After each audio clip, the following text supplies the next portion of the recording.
The aggressive life exists for one reason. It's not to give me an outlet to talk. I've got plenty of outlets to talk. It's not to get me to hang out with interesting people, because I've always had some interesting people in my life, even if they weren't very well known. It's not to build my name or brand. It exists to help people like you get pushed, and like me, get pushed into living lives of healthy aggression. Well, what is aggressiveness? It's a willingness to move, to stop waiting, and to take action. It is the common thread running through every life that works, every life of meeting. It's the secret sauce. But we live in a world where it's much easier to be passive, where it's much easier to be a victim, where it's much easier to wait for someone else to make the first move, where it's much easier to complain about what somebody else isn't doing or somebody is doing to me and all that stuff. And it just doesn't work. We're coming against that. We're trying to build a tribe of people who aren't okay with life just happening to them. They flip that around. They happen to their life. They grab it by the horns. They wrestle it down, and they survive to fight another day. Aggressive people come in all shapes, all sizes, all occupations, all colors, all economies. And on this podcast, we engage them in conversation in hopes that their lives and words will push you to take action. Now, a few weeks ago, this podcast turned 2 years old. It's hard to believe. In the past year, we've connected with some inspiring and aggressive guests. Today, we're going to re-engage with some of my favorites and experience some of my can't miss moments from year 2. If this podcast has been a help to you, do us a huge favor. Actually, do somebody else a huge favor. Would you please share it with someone? Would you please give us a rating and a review? The number of ratings and positive reviews do not match the number of downloads and anecdotal evidence we have. So please help us get the word out. It helps us help more people. That means more people being introduced to the secret of a life that works, healthy aggression. So through a difficult year, you've stuck with us. I don't take that for granted. I thank you very, very much. We've got some big things coming as well in year 3. But for now, some of my favorite moments from year 2. Rob Kenny, YouTube's father. Late last summer, I connected with Rob Kenny. He's an incredible man, aggressively chasing a wild idea. Be a dad for people who don't have one. How might he do that? Well, through YouTube. What started as a simple DIY video for things like shaving or how to jumpstart your car or fix a running toilet is expanded into a movement. At last check, Rob's YouTube channel, Dad, How Do I, has 3.5 million followers.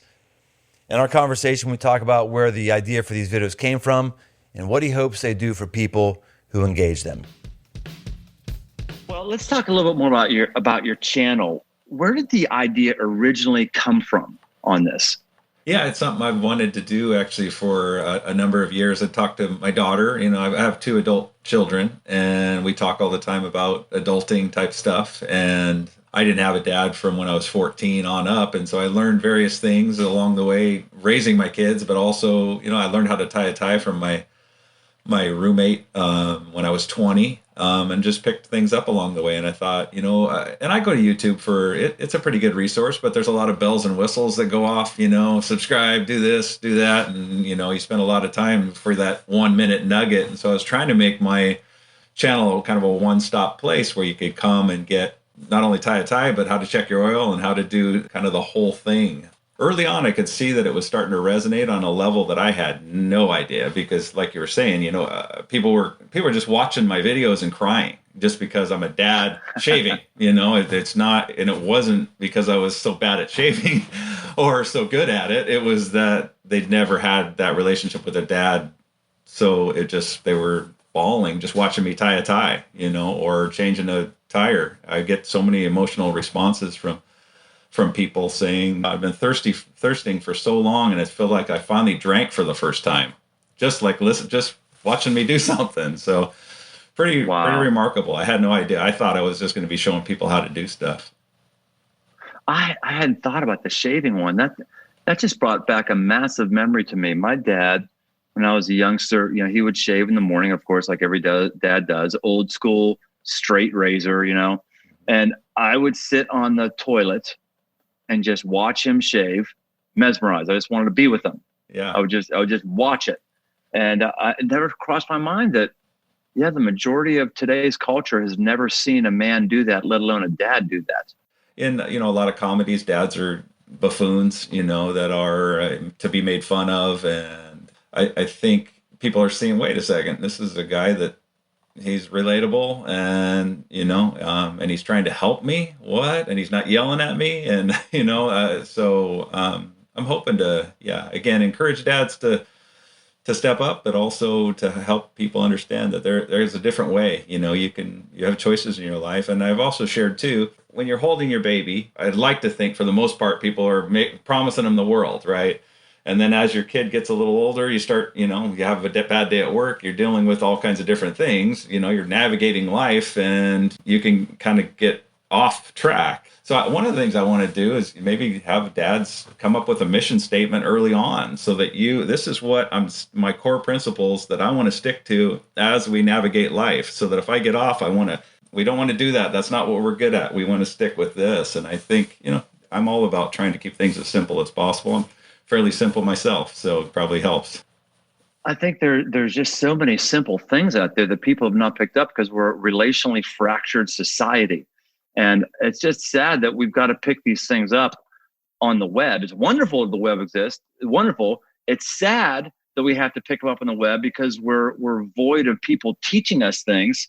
But man, I'm just excited. There's a guy out there who saw opportunity and wanted to bless people and did it. Way to go, Rob! Seriously, this is called the aggressive life.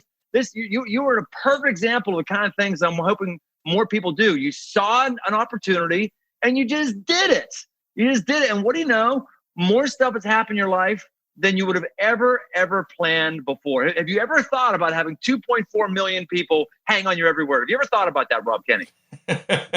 No, if you look at my videos, you'll know that I didn't think that, because in my shaving video was my second video, and in the back I got a prescription bottle. I'm not playing a role. This is me. And so it hurts a little bit more if somebody says they start picking you apart. You're saying people on the internet are negative? No.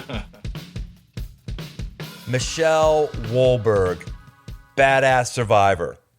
Alone is one of my favorite TV shows right now, and Michelle Wolberg just might be my favorite competitor. On the show, she survived 48 days completely alone in the subarctic with only 10 items.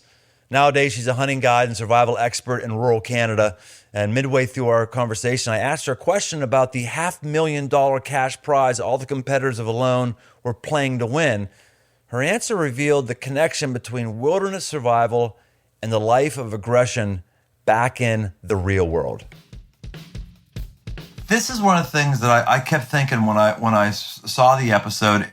Just about everybody, I don't think you, or at least you don't wear it on your sleeve as much as some of the other contestants. Just about everybody just said again and again, I'm in this for the money. I need this money for my family. I'm doing this so I can get my family to a new place. One contestant saying, I can't afford to take a bus ride to go see my grandfather. Right. And I think sitting there and think to myself, man, bus fare isn't that much. Yeah. I know I'm not personally couch surfing. I'm not dealing with hunger. God's been very, very good to me. I'm very, very financially blessed. I'm not going to, but I'm going like, it doesn't take that much effort to get money for a bus pass. Right. And I'm not cracking on that person specifically. I'm not at all. I'm just saying this was such a consistent theme with everyone. I just kept thinking, these people are, for the most part, the baddest ass of the baddest ass. The level of initiative that's shown by everybody, the level of fortitude, the level of ingenuity, the level of being able to deal with pain, the ability to deal with setbacks, all of that with just about everybody was like 9 or 10. And yet you got a bunch of people that have just not figured out how to make money in the regular world. Why do you think that is? Have you thought about this much? Oh, yeah. I mean, I was, to be fair, yeah, I wanted to win. I wanted the money too, obviously. Like somebody's going to get me. And to be fair, Michelle, but But Well, yeah. Michelle, to be fair, to do the show for $500,000 is fine. If they ask me, if you're out there, all of you, if you ask me, I'll take it.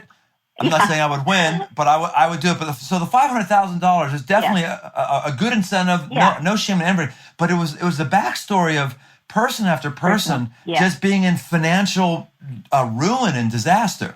Yeah. I can't speak for what, how other people live their lives. I grew up really dirt poor, right? Like no shoes, till school time, basically. You run the summer barefoot as you're growing. So we didn't have money for extra things. So I grew up, my dad taught me, how to hunt and fish and trap. And really, my dad never ever told me that I couldn't do something, right? My mom died when I was 7. I looked after a lot of stuff. I helped out with my sisters. I fished for sustenance. We hunted, all of those things. But my dad never told me I couldn't do something because it was impossible. No, we didn't have money, but it was about, if you want something, then I guess you better go out and help yourself. If we need firewood and we need firewood split, I guess you better go and get it. If you want the garden because you want produce, I guess you better go out and get it. So later in life here, I'm busting my hump. I work all of the time, every day for financial gain, for personal gain, for self-fulfillment, all of those things, because I don't want to be poor. There's nothing wrong with being poor, but I've been there. I've done that. I can write a book on, all of those things that happen when you're poor. I didn't want that anymore. I don't want it now. No, I don't need to be a multimillionaire and driving a Porsche. I just want to be able to pay my bills easily and comfortably. I want to be able to send my kid to a good school if he wants to go. I want to be able to send him to the dentist without, going, ooh, can't pay that bill, but he needs it. So I'm going to have to sacrifice in other areas, I don't consider myself poor now, and I haven't for a long time. And I don't know if that's just my mindset changed. And then my money followed it, I guess, is probably what happened. If that makes sense. Do you think survival skills translate into making ends meet financially, or do you think they're two totally separate things? I think they're related. I think for me, it certainly is. So I learned how to do with less. So if you look around my house right now, you'd see an old leather used couch that I bought, a couch and a love seat off of somebody. I've got everyday normal things. I just try to look after them. I don't go out shopping. I don't fill my house up with stuff. I used to kind of be one of those people who went to fulfill myself and my feelings inside by buying things and trinkets and, get a new TV or a new this or new that. And I realized that I was wasting my life paying for those things versus living my life. So then when I go out into the bush, I was taking less and less stuff, right? Like I was like, something that I'm going to take with me that's always on my belt, always, is my Leatherman. I kind of have like these core items that really, really make my life really super easy when I'm out in the bush. Like I can do a lot of things, like live basically forever with these few items. And then, so that translated from survival, is directly related to how I live my everyday life, right? Like I don't have a brand new truck because why? I don't need one. I'm got the best looking, guide truck around. It's all like dented and scabby looking and whatever, with a big engine in it. Good for me. And so that financial security, I think, comes from, a life of making it work with what you can afford, and saving is like when you're going out into the woods. Yeah, you buy the best gear that you can. It's not just about brand names and whatever else. It's about the gear that works the best for you and your situation, your skill set, and your level, and then forget about the rest of it. Shaun Alexander, aggressive legend. You don't get onto the cover of the world's biggest football video game, Madden, without being aggressive. Shaun Alexander is an NFL legend, but his success went well beyond the field. Our conversation moved seamlessly between football, parenting, and the role of aggression in faith, and some amazing trash talk. You're obviously a man of faith. You keep bringing faith and Jesus into every question because he's in and through your life. How do you look at faith and aggression being together, or whatever your choice word is? Because many of us just think that faith is believing unrealistic things that science can't back up. That's not faith, right? No. What's your take on that? How is aggression with your faith? I would say this.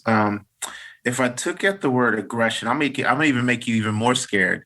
I would say that we make so many words negative that ain't negative. Like the word angry.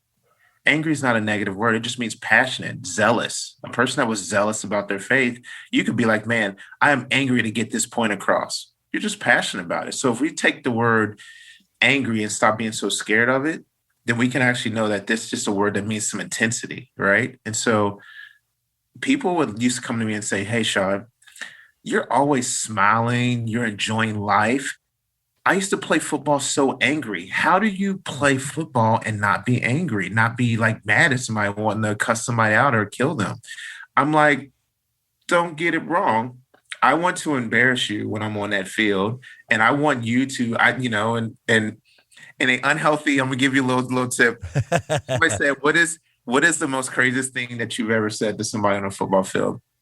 I made this run and guy tackled me, and I made another run and guy tackled me, and I kind of got up and I stood up. He was trying to stand over top of me, so I stood up to kind of make him fall, and I kind of took my hand out, and I said, "Come on, man. You know your family's here to watch me play."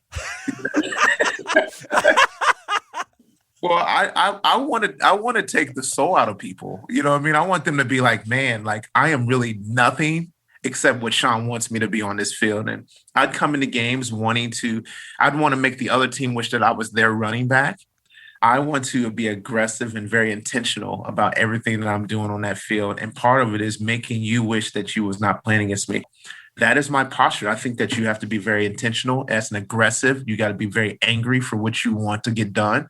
And I could smile at you the whole time, shake hands, love you, wish that you did well, but whip the taste out your mouth the entire game. And that's the posture that I have. And I'm unashamed about it. And I actually try to teach that to everybody I've mentored, everybody on the field, off the field.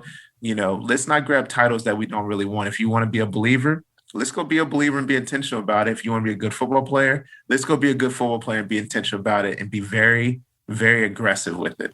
Whip the taste out your mouth. That is good, man.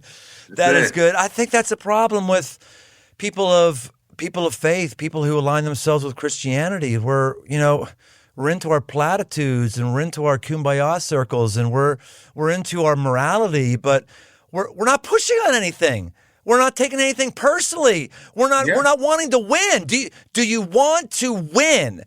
And I find people like that. No, I shouldn't want to win because Jesus lost, didn't he? Well, he lost one Bloody Friday. He lost that day, but he lost that day on a cross so he would win 2 days later. Yeah, but he didn't even lose. He's still playing the game. Okay, but that's like saying, hey, I'm going to run the ball. I'm going to run this dive play that's only going to get me 1 yard, knowing that we need 50. So the next play I can fake it to the running back and throw a deep post. That's all he did. Okay. Did he lose? No, he was running a play. Okay, yes, but he was nailed to a cross and he couldn't move. I mean, that's so what? Who's scared about a cross? That's a play. I am. I'm scared about a cross. You're not scared about a cross. No, stop being scared. Stop being Captain Manly. Come on.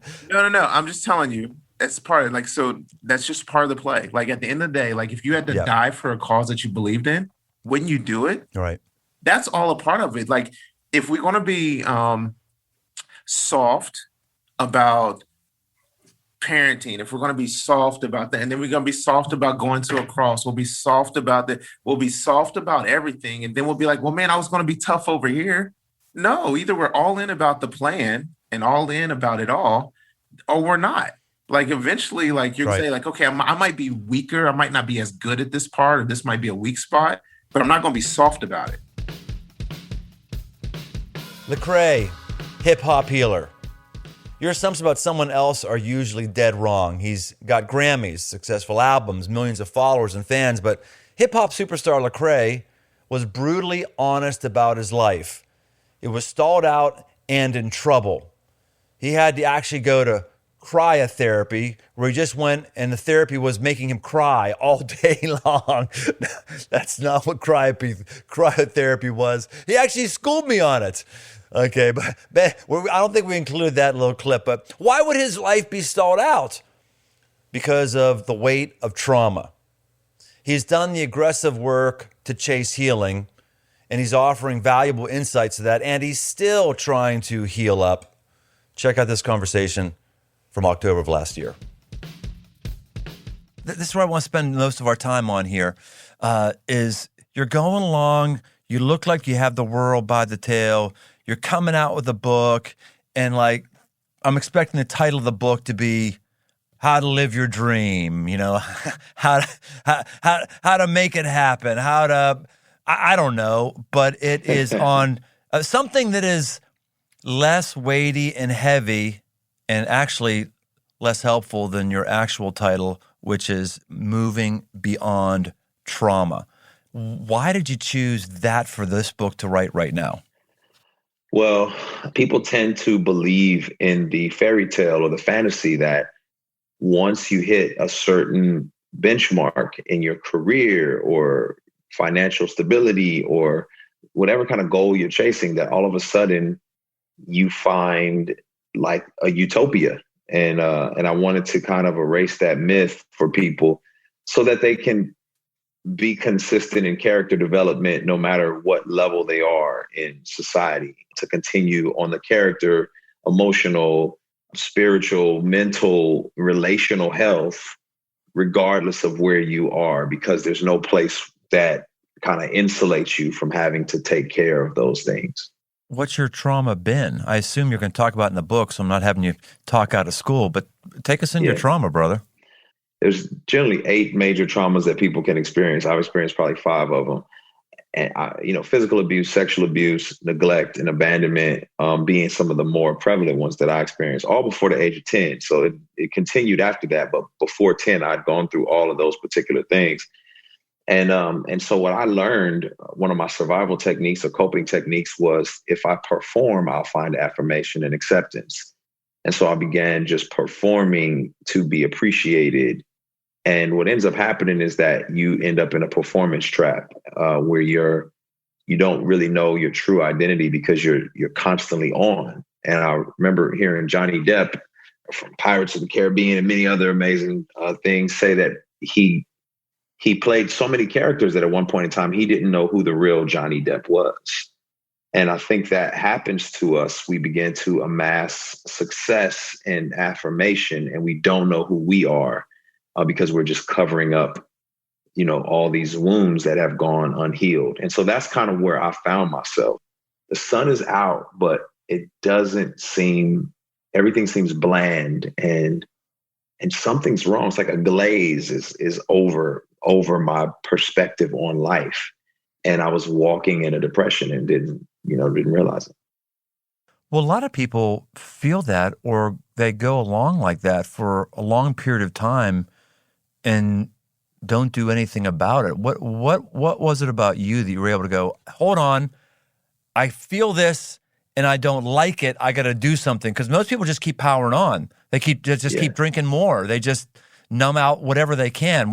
Why do you think you were different to try to get help? Well, part of it for me is that I've always been a very, I've wanted to be self-aware. I've always wanted to know what I didn't know. I wanted to know about my blind spots. I wanted to be, vulnerable and I wanted to be a lifelong learner. So I think part of me that was wanted to investigate, but as long as I can keep going, I think I was fine. I think waking up in that clinical depression, it was causing too many problems in other aspects of my life. And so now I couldn't enjoy playing with my kids. My wife and I couldn't connect in the same kind of way. And it was just, there was no enjoyment now in the pursuit of things. It was just like going through the motions. And, if you don't enjoy it, it's really torturous. Like if you can't find one place of joy, like drinking may have been the one little place I had, and even that was gone. It was just nothingness. So that really was the switch that turned on for me. I'm sure I'm saying stuff that's going to be in your book. I know you're not ruining the book for us.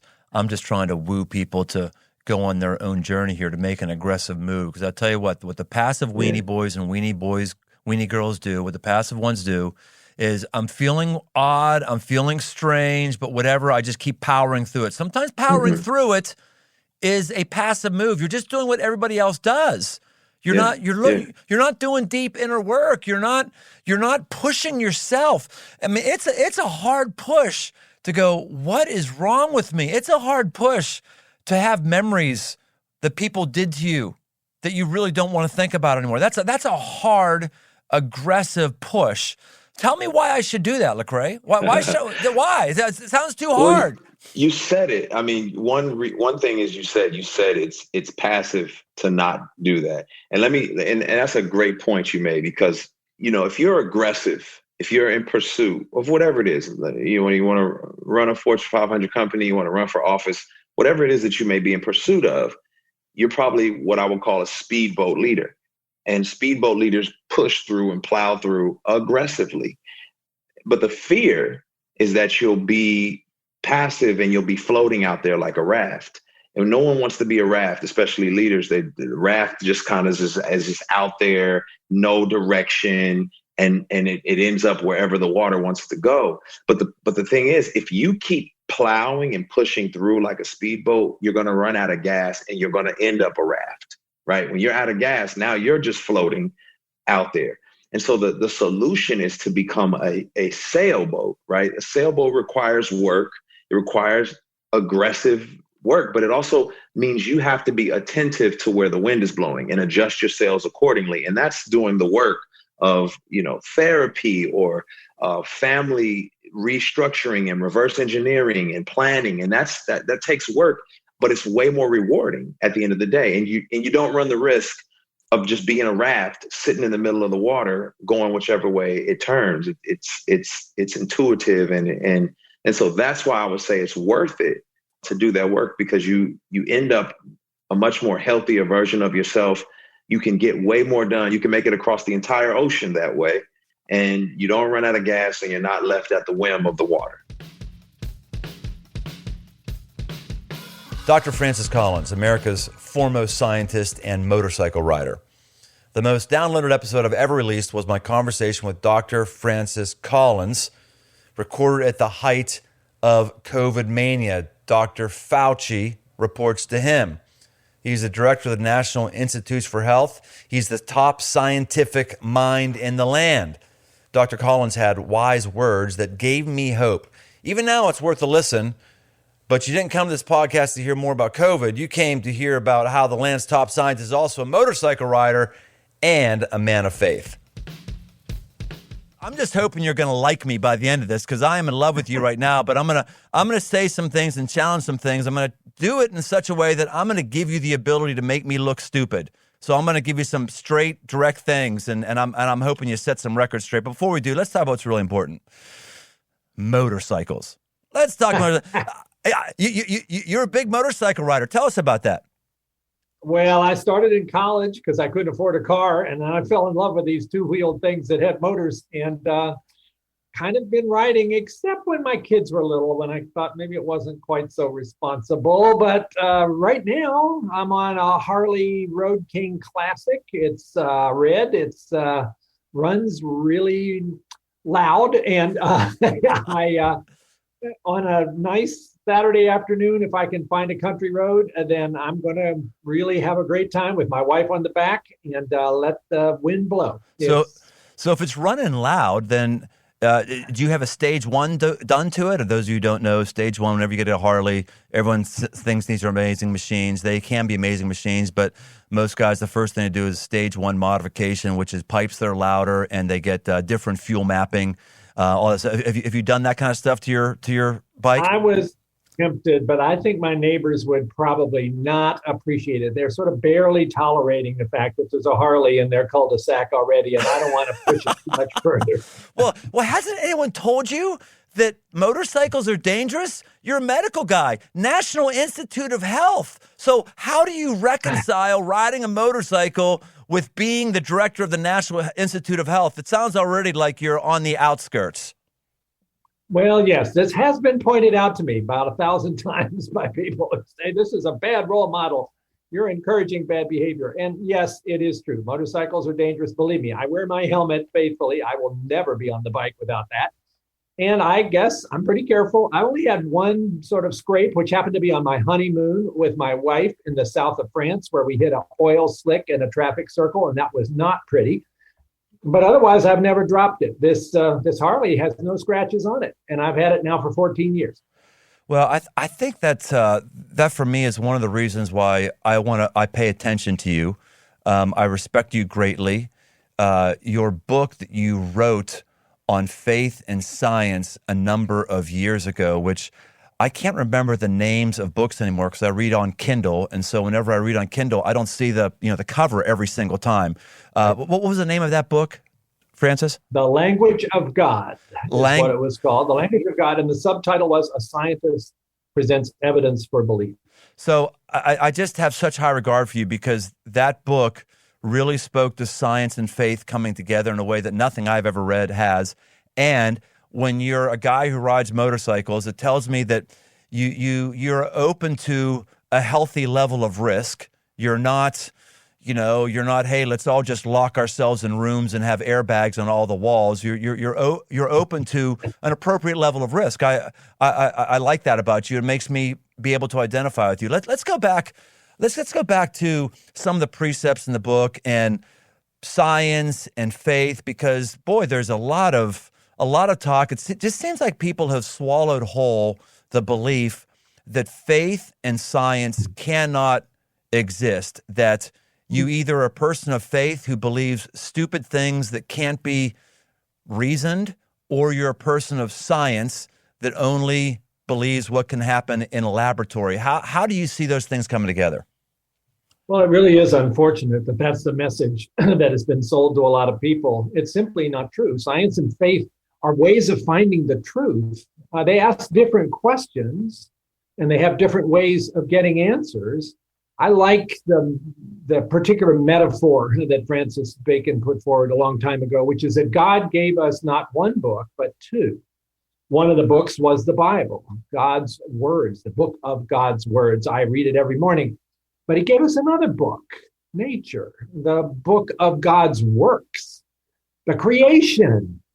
And we are allowed to admire that too, and read about it and learn about it and be in awe of its beauty and its elegance. And why would you think, if God gave us two books, that they would conflict with each other? You just have to think about which one you're reading and what kind of questions you're posing to that. Another way of saying it is that science is really good at answering questions about how do things work. Scientific method will give you an answer to that. If it's been replicated a few times, it turns out to be right, and it's true, and it's not a matter of somebody's opinion. But it doesn't help you very much with the why questions. Why is there something instead of nothing? And why am I here? And why do I have this hunger for something outside of myself, this longing for something spiritual that doesn't necessarily make sense otherwise? That's where you need faith. And I didn't start out thinking this. I was an atheist as a graduate student in physical chemistry, and at that point saw no reason to think that why questions were even interesting. And then I kind of realized I was missing out. Do we want to go through life limiting ourselves to just one kind of perspective on how to find out interesting truths to interesting questions? No, let's have it all. Let's have the scientific worldview and the spiritual worldview, but let's be sure we know which one we're using to answer a particular question, because we can get tangled up if we get that part wrong. Well, that's just the tip of the iceberg. We didn't even get to my hilarious conversation with writer John Acuff, a history lesson on the Spanish flu with historian John M. Barry, or a two-part Q&A episode with sex therapist Emma Schmidt. So much good stuff, so little time. We just couldn't cover it all. There's more aggressive living coming in our third year. We're going to take a few weeks off, and we'll be back on August 24th with new episodes of The Aggressive Life. We'll see you then. Hey, thanks for listening. For all things aggressive living, why don't you head over to briantome.com, find my new book, Move, a guide to get up and go forward, as well as articles and much, much more. And no matter where you listen to podcasts, why don't you take a second and leave us a rating, leave us a review. It really, really helps us drive new listeners to the show. We want to help as many people as possible, just like we may have helped you. We want to help others. So why don't you help us out? And if you want to connect, find me on Instagram at Brian Tome. Aggressive Life with Brian Tome is a production of Crossroads Church, Cincinnati, Ohio.